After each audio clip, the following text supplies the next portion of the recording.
Hola, sabíeu com vivia una dona jove, casada, en una casa pairal d'un poble perdut de la mà de Déu a principis del segle passat, del segle XX? Bé, jo no en sabia gaire, fins que vaig trobar uns dietaris de l'època i això em va fer escriure la història de la Josefina, una noia casada que viu a la casa pairal dels sogres, amb l'única companyia de la seva minyona, la Sisqueta, i lluny del marit perquè aquest treballa a la ciutat. Aleshores aquesta noia comença a pensar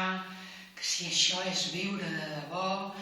li ha passat una desgràcia, l'ha entristit moltíssim i a més pensa que ella es mereix viure d'una altra manera, viure de debò, de veres, que diu ella.